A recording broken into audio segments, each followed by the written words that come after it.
I heard it before I saw it.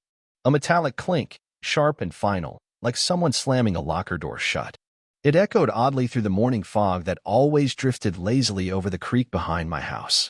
I was on my porch, nursing my second cup of coffee, watching a blue heron stalk breakfast in the reeds. Then another clink. Closer this time. I walked down toward the water, boots crunching damp leaves, following the path I'd worn over the past few years. The creek had always been the soul of this land. Kids from the neighborhood floated down it on inner tubes every summer. Parents set up lawn chairs to fish for perch.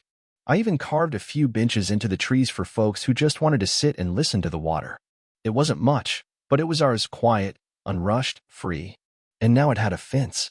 A black, wrought iron monstrosity stood planted on either side of the creek, stretching across it like a gate to nowhere. On one post, a sign had been zip-tied with plastic fasteners that still dangled from the installation. HOA Creek access. Members only. Trespassers will be fined. Right below it, in smaller font, someone had added in permanent marker. Yes, even you, Walter. I stood there, stunned. My creek. My backyard. Blocked off like it was part of some gated water park. The water still gurgled beneath it like it didn't care, but I did. A small red light blinked from a camera mounted on the fence post. I stepped back instinctively, then scoffed. It was pointed directly at the trail that led from my porch to the creek, my private trail on my land. That's when I realized this wasn't just a mistake. This was an ambush, and I already knew who had launched it. Her name was Sandra Millstone, new HOA president. Just moved in 7 months ago to the house across the cul-de-sac. Her lawn was edged like a golf course, her trash bins labeled with monogrammed decals, and her voice always carried that sing-song passive-aggressive tone like a school principal who just caught you chewing gum in church. I didn't hate her, not yet. But she had the energy of someone who needed control the way fish need water. And apparently, she'd found a new target, my creek. By noon that day, I had 3 emails from neighbors and 2 voicemails asking if I knew anything about the HOA Creek beautification project. One of them included a PDF newsletter. I clicked it open and nearly choked on my lunch. It read, Hemlock Creek Project. We're proud to announce the completion of the community waterway access gate, ensuring safe and exclusive recreation for our HOA families. Thanks to President Millstone for her tireless leadership. It went on to detail rules for permitted use, only households in good standing, creek hours, sunrise to 7 p.m., and, hilariously, a line that read, Please respect the boundary markers and surveillance equipment, no climbing, tampering, or unauthorized access. I flipped back to the last page. There was a photo of the fence, and in the background, clear as day, was my house. They hadn't just cut off the creek. They'd claimed it, right up to the bank that ran through my yard. Without a word to me. I tried to call the HOA. No answer. I walked over to Sandra's house. She answered the door in white tennis gear, visor included. Oh, Walter, she said, tone sugary and condescending. Didn't you get the notice? What notice? I asked flatly. Oh, we sent several emails, she said, tapping her tablet. The board voted to secure creek access for liability reasons. Kids slipping on moss, trespassers fishing without supervision. It's just not safe. This is for everyone's protection. My trail is on my property, I said. You put a fence right across it. She blinked, all faux innocence. Well, technically the fence starts at the edge of the easement we obtained from the prior owner of that creek lot. The HOA signed a lease last fall. I narrowed my eyes. What lease?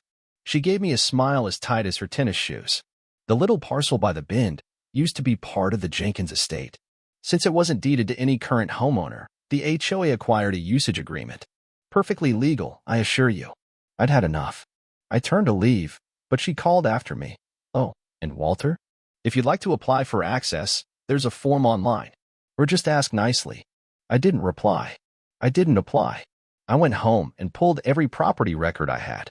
2 hours and 1 strong bourbon later, I found it. That little creek lot? The one Sandra was so smug about? It was leased to the HOA, but the fence itself? It wasn't even on that lot. The HOA had leased one side of the creek bank. But the other side? The one the fence actually touched? The tiny, forgotten sliver of land between my yard and the creek? It was for sale, and I was about to buy it. By the next morning, I was sitting across from a real estate agent who looked like he hadn't had a serious client in weeks. The land was listed under something called Parcel 12B, red line, a thin, mostly overlooked strip no wider than a driveway in most places. It wasn't glamorous, wasn't profitable, and definitely wasn't intended to support a wrought iron monstrosity pretending to be a community security feature. He skimmed the paperwork and blinked. "You really want this?" he asked. "I'm willing to pay cash," I said. "Today." He sat up straighter. "Well, in that case, Mr. Briggs, welcome to the thrilling world of microparcel ownership." 2 weeks later, the deed was mine. Legally. Completely. I now own the exact patch of ground that Sandra's HOA fence sat on. Not the whole creek, not the water, just the land under the gate and 10 feet in both directions. But that was enough. See, when HOA leased the other side of the bank, they assumed that entire stretch, both edges of the creek, was unclaimed and free to be annexed. They assumed wrong. That assumption now came with consequences. Delicious, petty, poetic consequences. I waited until just the right moment. A Saturday afternoon. The HOA was hosting their first ever Creek Cleanliness Day, complete with plastic banners, branded water bottles, and Sandra leading a group yoga warm-up in pastel athleisure. I watched from my porch swing, sipping lemonade and humming an old Johnny Cash tune. At exactly 2 p.m., I strolled down the trail, toolkit in hand. Not bolt cutters, not this time. No vandalism. No trespassing. I wasn't breaking in. I was modifying my property. I knelt beside the gate and examined the padlock. Shiny, new, and pretending to be important. I pulled out a new lock, solid steel, weather-resistant, rated for shipping containers, and clicked it shut in its place. Then I pulled a laminated sign from my bag and zip-tied it directly to the gate bars. Private property, access by owner permission only. Parcel 12B, red line, recorded and owned by W. Briggs. Unauthorized entry may result in removal or fines under County Code 7.19. As I stepped back to admire the sign, I heard a throat clear behind me. Sandra, clipboard in hand. Expression like she'd just bit into a lemon she didn't know was sour. "What are you doing?" she asked, voice tight. I turned slowly, savoring the moment like a slow-cooked brisket. "Modifying my lock," I said. HOA's expired padlock was on my property. Figured I'd do the responsible thing. "This is our gate," she snapped. "The HOA installed it. With funds approved by the board." "Yep," I nodded. "You installed it. On my land." She blinked. "No, this is part of the creek parcel." I pulled out a copy of the deed, crisp and highlighted, like a gift-wrapped middle finger. I handed it to her. "Read that line," I said, tapping a paragraph in bold. "Now read this plat map. See where the fence post lands." Her eyes scanned the paper. The blood drained from her face. "This can't be right." "Oh, but it is," I said, sweet as honey on biscuits.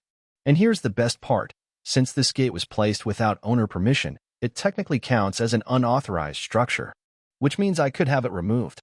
She opened her mouth, but no sound came out. Instead, she spun on her heel and stormed back toward the event.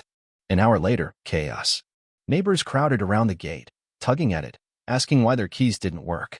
Sandra stood there, face flushed, fake smiling through gritted teeth, saying it's just a maintenance error, while I sat on my porch swing with a glass of sweet tea and a copy of Zoning Laws of Jefferson County open on my lap for dramatic effect.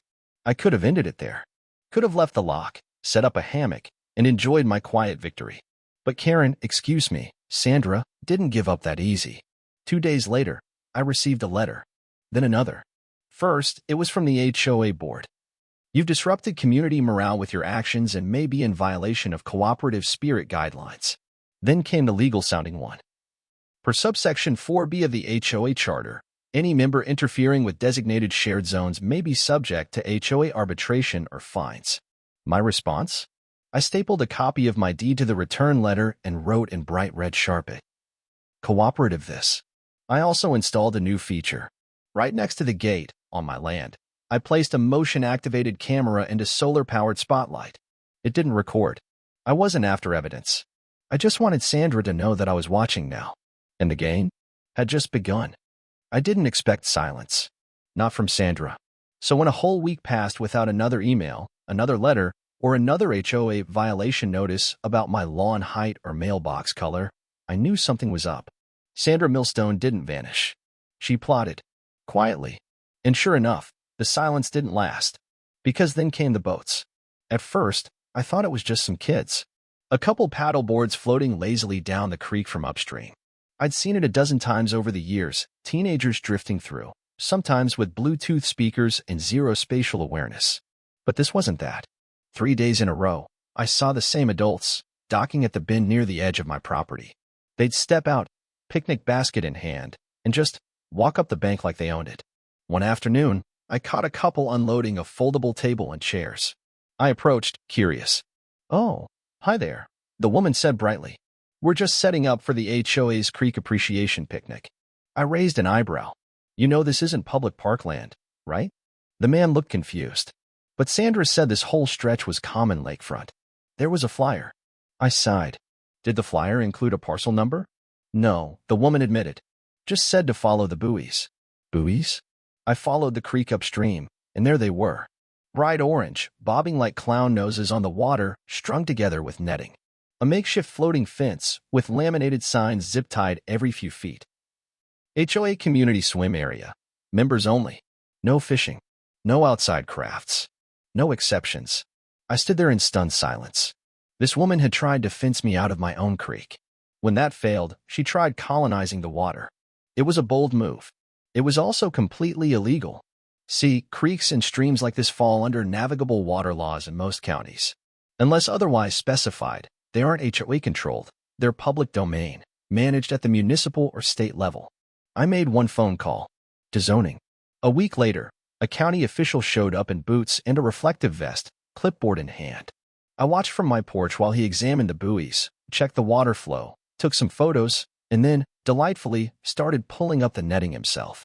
Sandra came storming out from the other side of the creek like someone had just stepped on her bonsai garden. "What are you doing?" she shouted. Removing unauthorized obstructions, the official replied without looking up. "But this is HOA territory." He cut her off. "Ma'am, navigable waters aren't private property unless deeded otherwise. And the landowner adjacent to this stretch," he pointed at me, "has already filed a complaint. These buoys are in violation." She opened her mouth again. He shut it down with a single line. "You'll need a permit. And you don't have one." The buoys vanished. The boat stopped. And for the briefest moment, I thought it was over. But I underestimated her. Because Sandra had one final trick up her lavender-scented sleeve.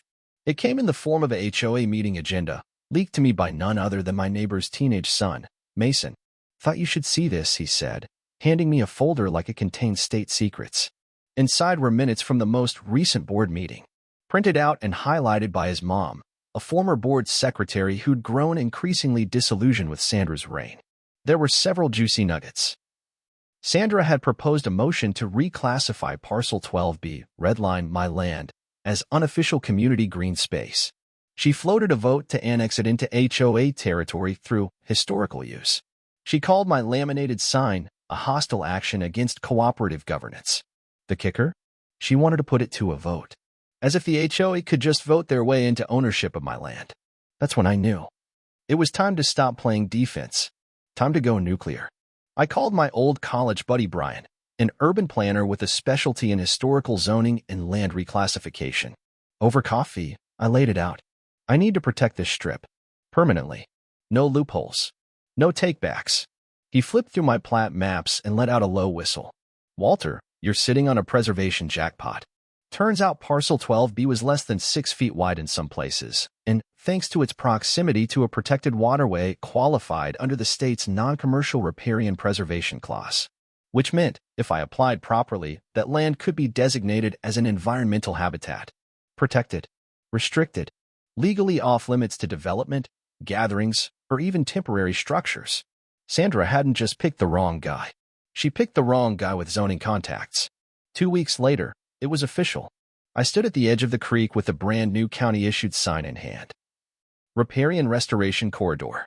Entry by permit only. Sponsored by W. Briggs Ecological Stewardship Program. I bolted it to a cedar post just beside the gate Sandra once thought she ruled. And for the first time in months, I smiled so wide my cheeks hurt. The HOA couldn't build, couldn't gather, couldn't host even a damn canoe ride without my permission. And Sandra? She was about to find out that you don't bring a newsletter to a zoning fight. Sandra did not go quietly. If anything, the new ecological designation seemed to ignite something in her. A frenzied desperation wrapped in pastel blouses and clipboard fury.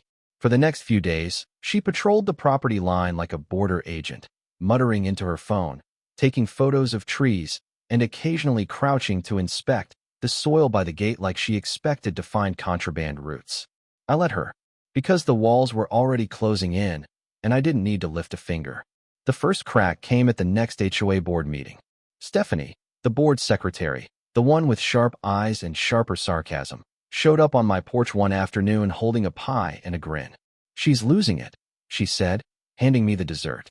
"Tried to override your preservation designation by calling it a bad faith maneuver." And Stephanie pulled out her phone, scrolled to a photo, and showed me the meeting minutes. Highlighted in bold. Motion to challenge Parcel 12B designation. Denied, lacked second. Apparently, the board had finally woken up. They'd grown tired of Sandra's spending, her threats, her obsession with my little patch of land. One member resigned outright. Another called for a financial audit. The audit? Oh, it was glorious. Turns out Sandra had spent over $88,000 of HOA funds in the past year on safety enhancements, community beautification, and, my favorite line item, executive board stress relief retreat at a spa 2 towns over. Booked under her niece's name. When confronted, she tried to spin it as team building. The board suspended her pending investigation. She resigned 2 days later, citing a toxic atmosphere and uncooperative neighbors. The only thing toxic was her fiscal management and her personality. But she wasn't done, because when Sandra couldn't rule the land anymore, she tried to rule the internet. It started innocently enough. A Facebook group called Save Our Shoreline, which sounded like a noble environmental cause, until you read the bio. This page is dedicated to fighting HOA tyranny and selfish land grabbers who destroy community access. There were blurry photos of my gate.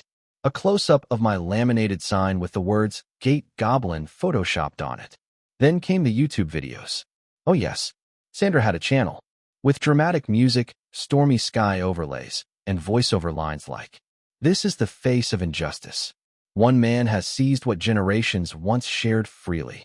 She even added duck sounds, real ducks, quacking sadly in the background like they'd personally been evicted. I wanted to ignore it. I really did. But one of the videos got picked up by a mid-tier outrage blogger. Then Reddit found it. And suddenly, I was trending. At first, I panicked. Who wants to go viral over a gate? But then the comments rolled in. Wait, so she built a gate on land she didn't own? Gate Goblin is a hero. This is what happens when HOA presidents get drunk on clipboard power. They dug into her HOA past. Old complaints. Yelp reviews. A 1-star rating from a nail salon that read like a manifesto. Someone made a meme of me sitting behind the gate, holding my lemonade, captioned, "You shall not pass, unless you ask politely." Another, "Gatekeeping done right." I didn't ask for the fame, but I accepted the fallout, especially when the county zoning office sent Sandra a fine. Turns out, when she submitted the original HOA construction permit for the fence, she'd forged the boundary lines, claiming it was entirely HOA land. Violation: falsifying a public document. Fine: nearly $10,000, plus administrative fees. Her online presence? Vanished. The YouTube channel went dark. The Facebook group deleted. One last TikTok appeared with the caption, "Moving on to better waters," filmed from a condo balcony in Florida. Good riddance. Back in Hemlock Creek, peace finally returned. The gate still stood. Not locked. Not guarded. Just there, a quiet marker of what once was, and what wouldn't be again. Kids started fishing again. Neighbors waved more. Someone left a 6-pack on my porch with a note. "Thanks for standing your ground. Gatekeeper of Hemlock, legend." I nailed that note to the inside of my porch swing. Stephanie and the new board began rewriting the HOA bylaws. Transparency. Respect. No more fencing projects without a full vote and property survey. She invited me to consult. I declined the official offer, but showed up anyway, with donuts and sarcasm. One morning, I removed the industrial padlock and replaced it with a simple wooden post that held a new sign. Access by courtesy only. Respect earns welcome. Entitlement earns nothing. It wasn't a rule. It was a reminder. It was a Tuesday, late spring, when the creek sparkles gold in the late afternoon, and the air carries that early summer mix of honeysuckle and freshly cut grass. I was sitting in my usual spot, fishing hat pulled low, feet up, book balanced on one knee. A bluegill had just started nibbling when I heard the gravel crunch. Footsteps. I glanced up. A teenage boy I didn't recognize was approaching, hands in hoodie pockets, a little too stiff to be relaxed, a little too nervous to be trouble. Hi, he said. Afternoon. I replied, not moving. My name's Mason. We just moved into 214 across the street. My mom says you own the creek now. I smiled. I own a strip of dirt next to it. But yeah, the sign is mine. He scratched his neck. My friends dared me to sneak in. Said you wouldn't notice. And yet here you are. He nodded. My grandpa always said, right way's slower, but doesn't burn bridges. I reached under the porch swing and pulled out a laminated slip of paper. It read, Creek Access Permit. Issued by W. Briggs. Good for one fishing pole and a respectful attitude. I handed it to him. Welcome to the creek, I said. Just don't scare the fish. His grin could have lit up a bonfire. Things settled after that. Not just in the literal sense, but spiritually. Neighbors who used to wave politely now lingered to chat. Kids came by with sandwiches and sodas and left with permission slips. Retirees brought lawn chairs and stories. The creek wasn't gated anymore, not because I had to remove it, but because I didn't need the lock. Funny how a strip of land could become more than land. It had become a mirror for who people really were when told no. Then came the unexpected twist. About a year to the day since the Great Creek standoff began, I was helping Mason teach his younger sister how to bait a hook when I heard it. The low hum of a car engine. A sedan. I looked up. A silver vehicle pulled slowly down the cul-de-sac. From it stepped a woman in oversized sunglasses, a floral scarf, and shoes far too white for our dusty neighborhood. Sandra. She didn't say anything at first, just walked up to the gate and looked at it. Not with anger, not even with regret. More like someone visiting a monument to a war they lost, and finally understood why. She reached into her bag and pulled out a small box. Opened it, looked inside, then closed it again. She didn't take anything out, didn't approach, didn't rant. She turned to leave, but then paused, looked at me. Her voice wasn't loud. Still got the key? I raised my thermos slightly in reply. Still don't need to use it. She gave the faintest nod. Then she walked away.